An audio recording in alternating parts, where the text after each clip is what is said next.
Hey, it's Snarflakes here with video number 2, private key management. And as you can see here, you are watching the generation of a new ETH wallet.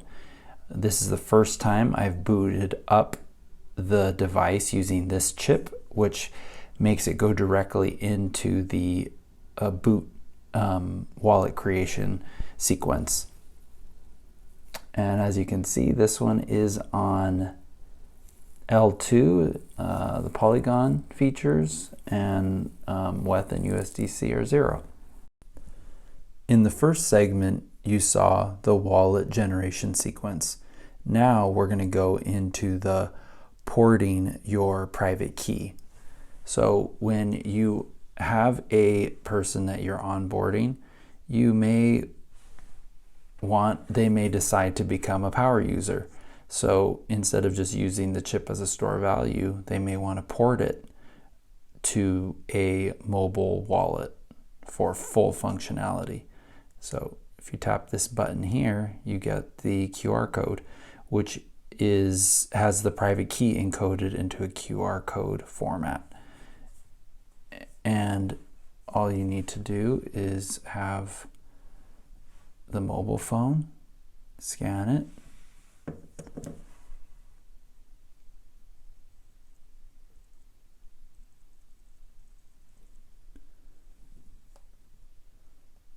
Rainbow Wallet is a really cool wallet that I've found that manages these private keys and multiple L1 and L2 accounts really well.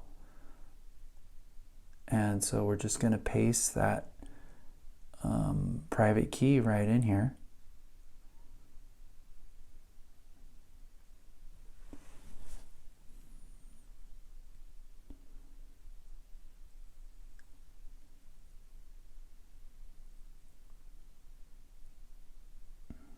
And now it's querying the blockchain, and it's showing you what is currently found on this wallet.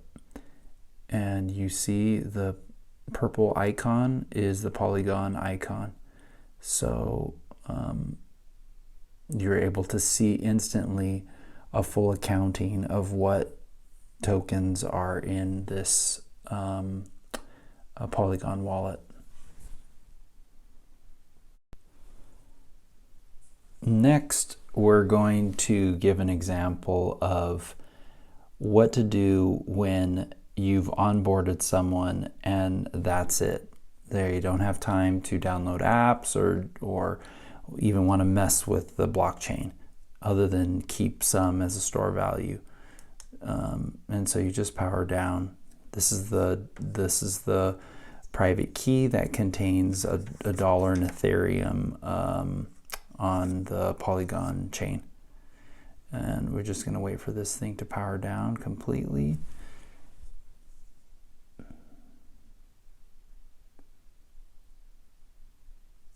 And as soon as it's powered down, like you can see, green light's off. You can just take this chip out.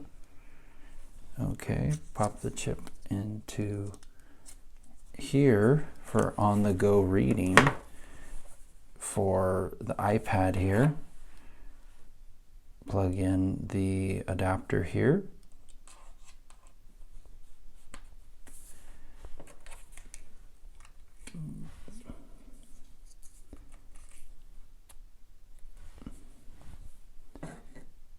And we're just going to open up. So I just plugged in that private key containing micro SD card. We're going to open up the Files application. And here is the wallet. So at any point in time, an individual can get these private keys and of course the wallet address right out of this file. A nearly universal reading of a .csv file will ensure that this private key for a simple store value user can always reclaim it and enter it into any mobile wallet in the future.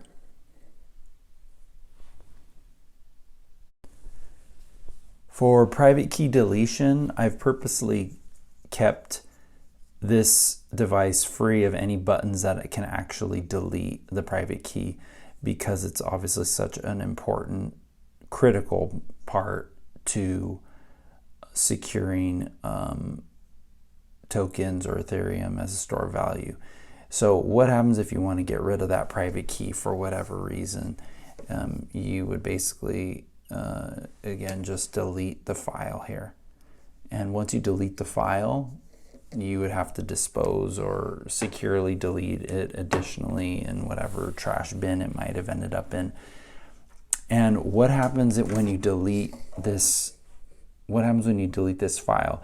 You can now repurpose this chip and it will create a new wallet. Since the device does not detect a wallet anymore, it will go ahead and treat it as a freshly created device, and it will generate a brand new wallet as soon as you let this thing boot up.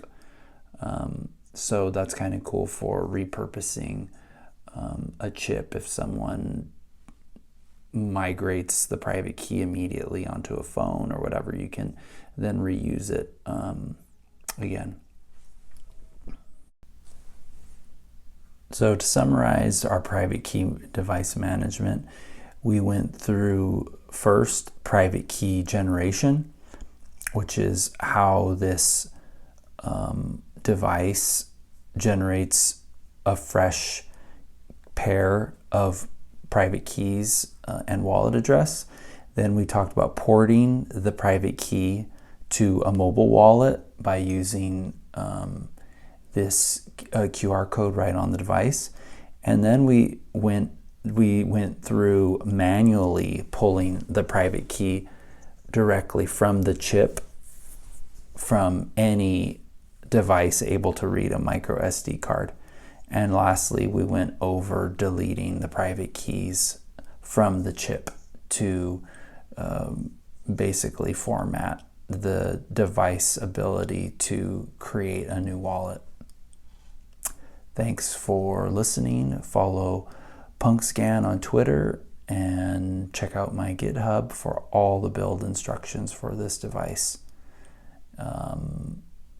Optimism and Arbitrum are very easy to build as an alternate to Polygon if you're not happy with Polygon. Thanks for watching.